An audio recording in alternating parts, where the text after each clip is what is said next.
नमस्कार, SPD news में आपका स्वागत है। पेश है 26 जून शनिवार सुबह 10:15 बजे राजस्थान की बड़ी खबरें। सरकार ने किसी कंपनी की ओर से कोरोना से संक्रमित एम्प्लॉइज के इलाज और उसकी मौत के बाद परिवार को मिलने वाले मुआवजे को टैक्स फ्री करने का फैसला लिया है। सरकार का यह फैसला ऐसे वक्त में आया है जब देश की ज्यादातर कंपनियां कोरोना से संक्रमित अपने कर्मचारियों और उनके परिवार वालों को एक्स ग्रेशिया पेमेंट के जरिए फाइनेंशियल सपोर्ट करने का ऐलान कर रही हैं। दुनिया भर में इस समय कच्चे तेल की मांग लगातार बढ़ रही है। इसी वजह से ब्रेंट क्रूड का दाम $76 प्रति बैरल के पार चला गया है। यह बीते 3 साल में उच्चतम स्तर है।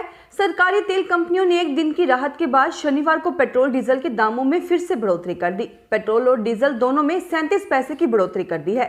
जयपुर में अभी पेट्रोल के दाम ₹104.81 और डीजल के दाम ₹97.72 प्रति लीटर हैं। देश में शुक्रवार को कोरोना के 48,618 नए संक्रमितों की पहचान हुई। इस दौरान 64,524 लोगों ने कोरोना को मात दी। वहीं एक्टिव केस यानी इलाज करा रहे संक्रमितों की संख्या में 17,101 की कमी रिकॉर्ड की गई है।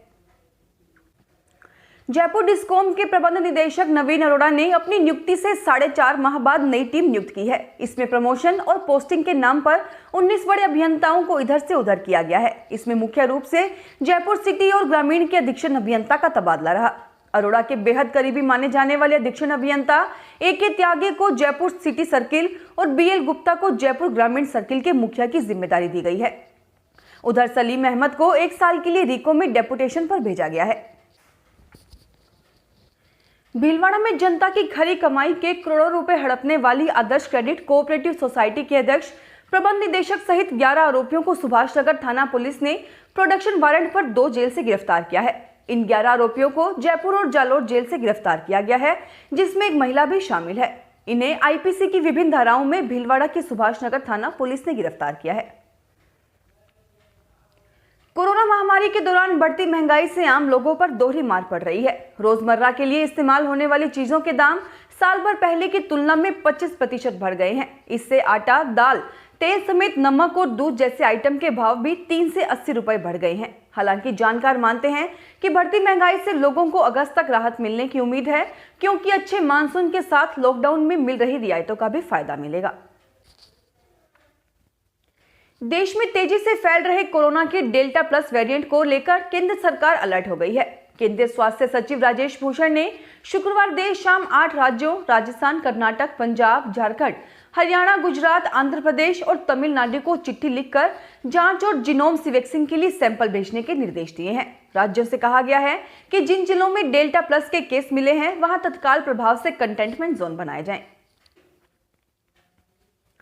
भारतीय जनता पार्टी के राष्ट्रीय प्रवक्ता और जयपुर ग्रामीण सांसद राज्यवर्धन राठौड़ सेवा ही संगठन के तहत बीजेपी कार्यकर्ताओं के माध्यम से जरूरतमंद परिवारों को राशन सामग्री पहुंचा रहे हैं।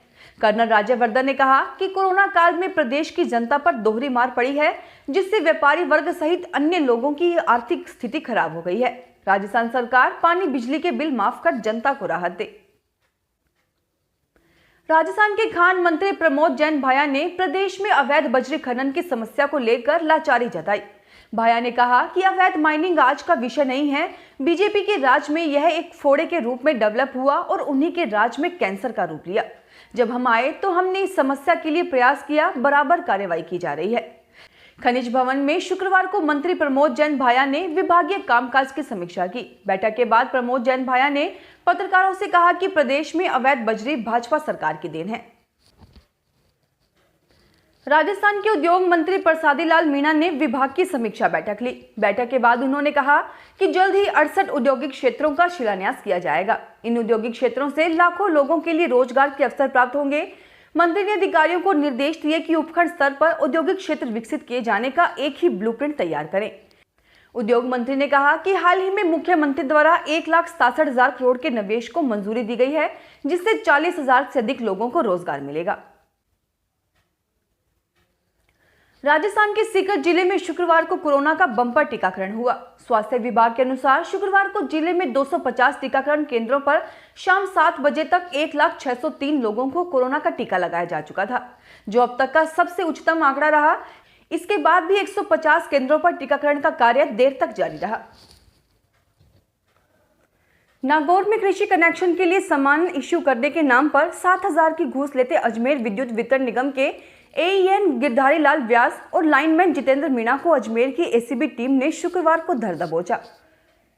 आलनी आवास में लाइनमैन ने घूस ली और रिया बड़ी में बैठे AEN को फोन पर दाम मिलने और काम होने की इत्तिला पहुंचाई। ACB की टीम आलनी आवास में थी तो दूसरे रिया बड़ी, दोनों को गिरफ्तार कर लिया गया है।